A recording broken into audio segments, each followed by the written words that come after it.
Welcome everyone. In today's video, we're going to review the game between Johannes, Zukertort and Wilhelm Steinitz. This is the game that was the first World Championship game in 1886. It took place in New York. It was the first round, the first of many games that was played between these players, and we're going to review and analyze this game. Zukertort has the white pieces and Steinitz has the black pieces. So let's begin.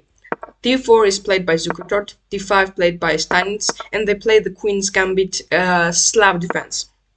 After this, Zukertort plays the E3 because he wants to develop his bishop and probably fianchetto his other bishop, but let's see how this game will unfold. After Steinitz's development move with bishop f5, Zukertort tries to develop his knight on c3 and wants to undermine the pawn in the center and tries to attack it by developing his knight. After a few moves are exchanged, you can see that Steinitz's idea is to develop a bishop on b4 or d6 because he wants to have advantageous position against the white, and he thinks that with the Slav defense and with this activity he can try to undermine the position of white because he has more active pieces.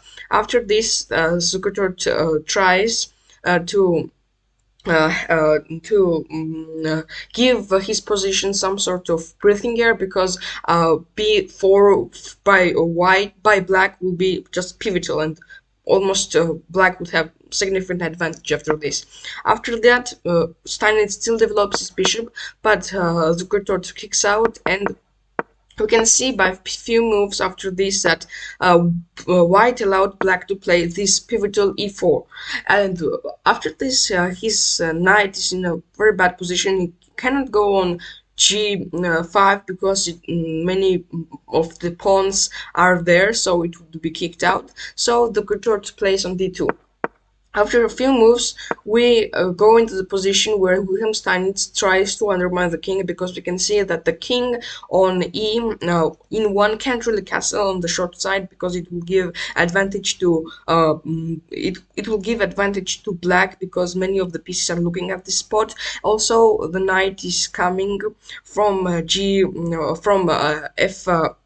from f8 to develop and to g6, so there is very hard for Zukertort to play this position. After a4, Zukertort tries to undermine the queen side because the attack on the queen side is important, because Steinitz will attack on the king side and his idea is to attack on the queen side, and whose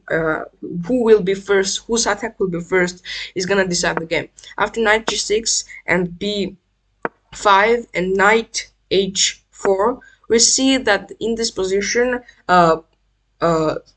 Steinitz risks everything and goes for check. After this, white has no way of castling and black sacrifices his knight. But we can see from the evaluation bar that this isn't really a problem, because look at this position. Like, white king is almost desperate and white is in a serious trouble. After king f1 here, rook is active on the game, and you can see almost every piece other than queen and rook are active on this file. So even though the pawns are reaching on the queen side of the black, you can see the pieces of black and Steinitz are attacking Zukertort, and this is gonna end soon.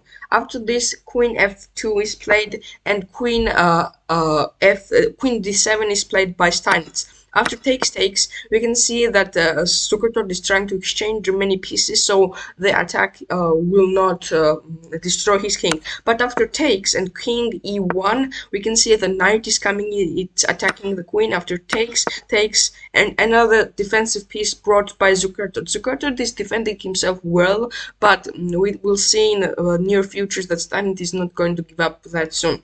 After this, a knight is developed here, but we can see that with the rook on h6, the black has opportunity to play g5 with his pawn and get rid of the knight here. After this, rook is coming on f6 and g2 is forced for white queen.